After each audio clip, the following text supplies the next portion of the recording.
یعنی motivational speaker آپ کو کہتا ہے کہ میں آپ کو سمجھانے کا، قائل کرنے کا، ایک نشست پہ بیٹھنے کا 5,000 روپیہ لوں گا،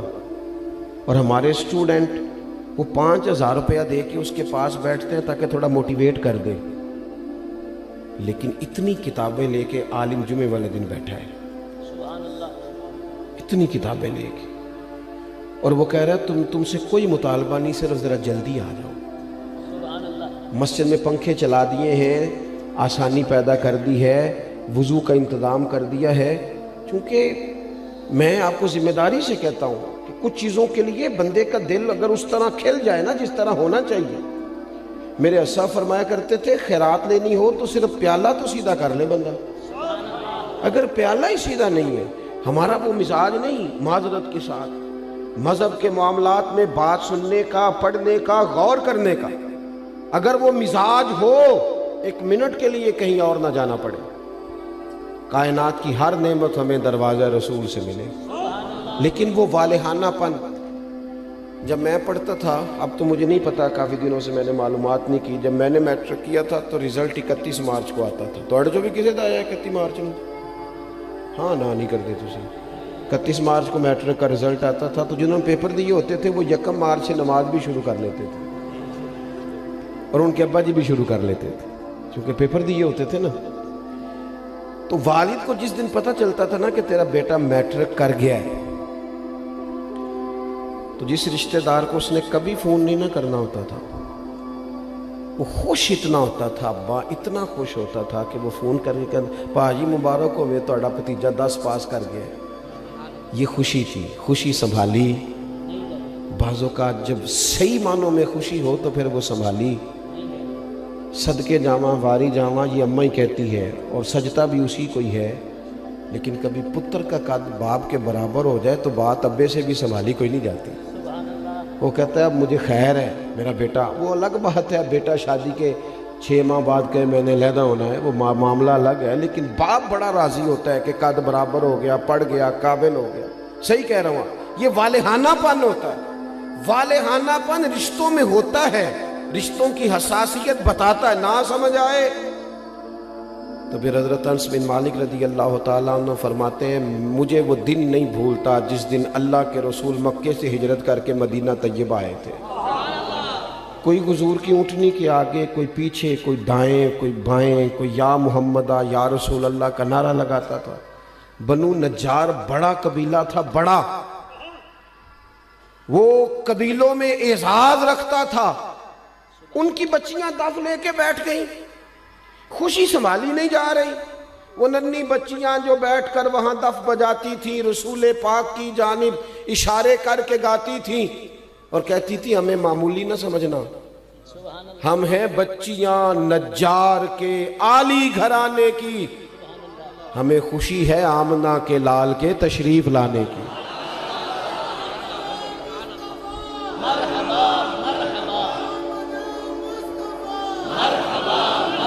تھوڑا سا نا اس میں والہانہ پن پیدا کریں، بس والہانہ پن، کسی ایک چیز کو بھی میلاد میں رسم نہ بنائیں۔ ساڑی مسیح تے محفل نہ ہوئی تے بندے کی آکھن گے، یہ بات چھوڑ دیں، بندے نے آکھن لی محفل کرانی،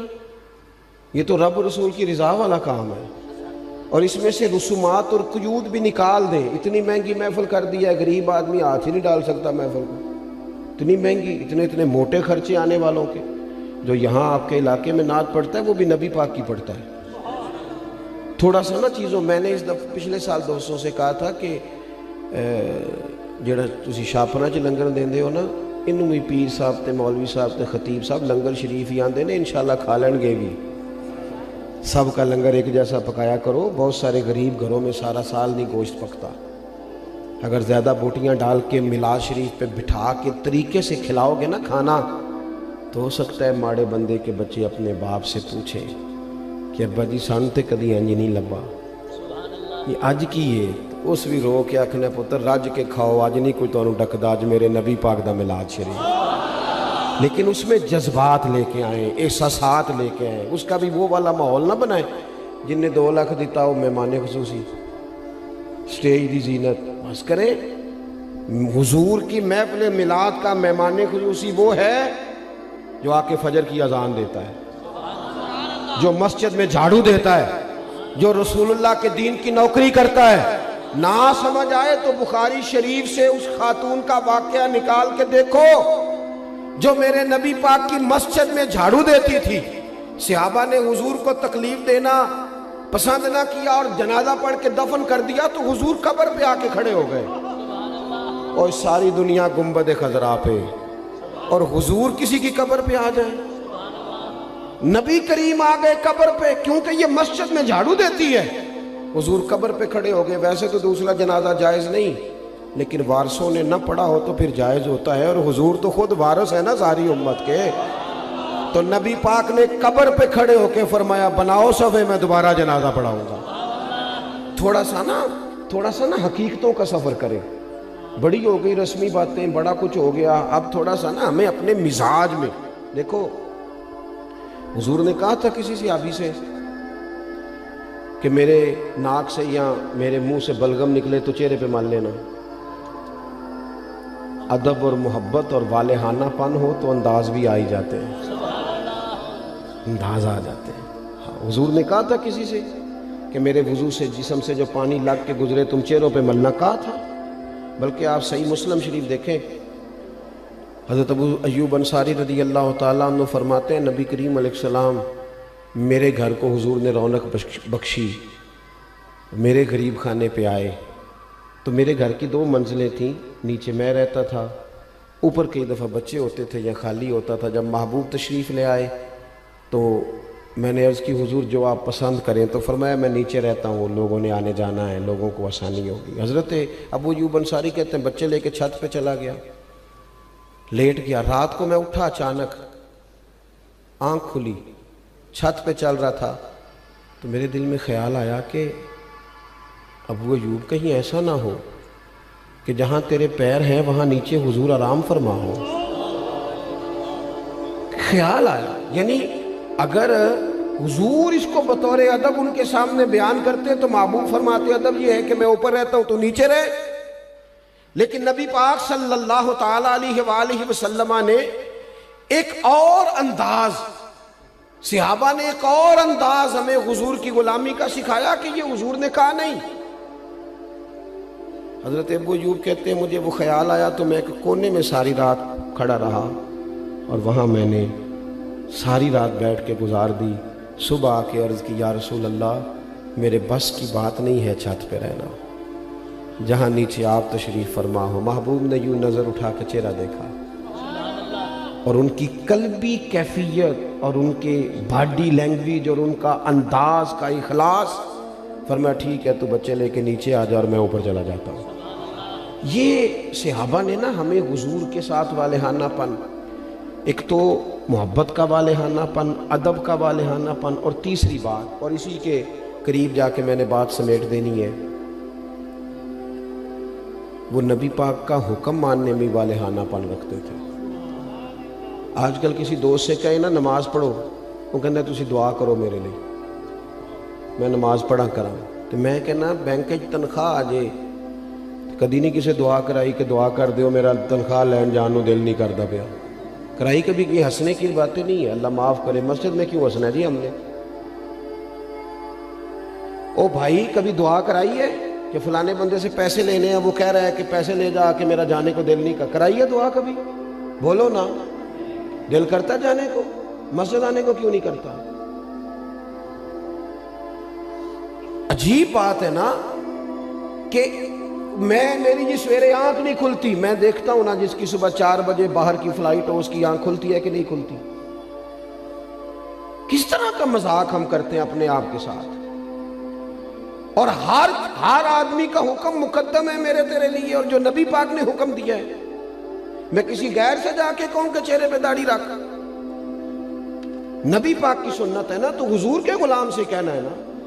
اور حضور کا غلام کہہ رہا ہے میں ابھی نیک نہیں، میں کیسے رکھ لوں؟ یہ کس حدیث میں لکھا ہے کہ جو پورا نیک ہو وہ داڑھی رکھے گا؟ حلال حرام کے مسئلوں میں جو امت آج تک احتیاط نہ کرے، ہم پاک رسول کے ماننے والے ہیں، نبی پاک نے اپنے مقدس قدموں کی برکت سے اس امت کو پاکیزگی عطا فرمائی ہے، کیسے لقمہ حرام ہمارے منہ میں جا سکتا ہے؟ کس طرح بھلا؟ طبیعت کیسے گوارا کرتی؟ مجھے بتاؤ نا، آپ سے سوال پوچھتا ہوں، آپ کی توجہ ہے میری بات پر؟ گوشت پکا ہوا ہو نا بڑا بہترین بکرے کا، اور مسالہ بھی مرضی کا ہو، بندہ 2-3 لقمے کھا لے اور مزہ بڑا آیا، تو پھر ایک بندے نے کہہ دیا کہ یہ نا صدقے کا ہے، آپ کے منہ میں اس کا ذائقہ بدل جاتا ہے۔ صحیح کہہ رہا ہوں؟ جس طرح آپ کے منہ میں، اور اگر کسی نے کہہ دیا یہ تو مردار ہے، ذبح ہی نہیں کیا گیا تھا، تو ہو سکتا ہے الٹی بھی آ جائے، کہہ کر دے کہ یار یہ ٹھیک نہیں۔ تو میرے بھائی، جس طرح اس پر کہہ آتی ہے نا ایک لقمے پر کہ یہ حرام ہے، اس طرح تیرے پاس جب 50 لاکھ حرام کا آئے اس پر بھی کہہ آنی چاہیے، اس پر بھی تجھے الٹی آئے، تجھے گھن آئے۔ حضور نے اس طرح تزکیہ کیا، یتلو علیکم آیاتنا ویزکیکم، اس طرح تزکیہ کیا تھا کہ ان کے قریب کوئی شے ناجائز آ سکتی نہیں، سوال ہی پیدا نہیں ہوتا تھا، ذہن سازی ہو گئی تھی۔ آج اور پھر آپ کو ایک بات اور عرض کروں، نبی کریم صلی اللہ تعالی علیہ وسلم نے چاند کے 2 ٹکڑے کیے، ڈوبا ہوا سورج موڑا، پتھروں درختوں نے حضور کا کلمہ پڑھا، لیکن یہ ساری شانیں حضور کی بعد میں معروف ہوئی ہیں۔ نبی پاک کی جو بات سب سے پہلے لوگوں کے پاس آئی تھی وہ تو صادق اور امین ہونا ہے۔ ہاں میٹھا کھانا بھی سنت ہے، لیکن سچ بولنا سب سے بڑی سنت ہے۔ مسواک کرنا بھی سنت ہے، لیکن دل صاف رکھنا سب سے بڑی سنت ہے۔ تو یہ کیا بات ہوئی؟ چند ظاہری چیزوں پر تو عمل ہو جائے اور اسی کو پورا دین سمجھ لیا جائے، لیکن جو نبی پاک علیہ الصلوۃ والسلام نے معرفت کا نور اور روشنی دی ہے اس پر توجہ نہیں، اور بات ماننے میں بہانے، ہیلے بہانے۔ میں نے دیکھا ہے سیانے بیانے بندے اور مسجد کے اجرے میں میٹنگ ہو رہی ہے، اور انہوں نے کئی مولویوں کی پگڑیاں بھی کھول دی ہیں کہ فلانا کوئی کام نہیں کرتا، فلانا پیر غلط ہے، ان کو ساری تبصرے آتے ہیں۔ نماز کا ٹائم آتا ہے تو ان میں سے بہت سارے لوگوں کو کام یاد آ جاتا ہے، کئی کہتے ہیں میں نے وہاں جا کے پڑھنی ہے۔ یہ کیا صرف لفظوں کا ہیر پھیر ہے؟ صرف ہم نے وہ، میں جاتا ہوں نا، اب تو خیر مشکل ہو گیا ہے زیادہ جانا، ادارے کی مصروفیت بڑھتی جا رہی ہے دن بدن، لیکن میں دیکھتا ہوں کہ 21ویں محفل ہے جی ہماری، بانی محفل بتاتا ہے آپ نماز پڑھتے ہیں کہ نہیں، دعا کرو۔ 21 مولوی مل کے بھی تجھے نیک نہیں کر سکے۔ میں نے کہا آج کے بعد نہ بتانا کسی کو، وہ کہیں گے کس طرح کے لوگ ہیں، 21 بندے آئے اس کے پاس اور ایک کی بھی بات نہیں سن سکا۔ چیزوں کو اصل پہ لائیں، اصل ہوتی ہے، اور بنیادیں ٹھیک نہ ہوں تو پھر آپ عمارتیں کھڑی کریں، کیسے کھڑی ہوں گی؟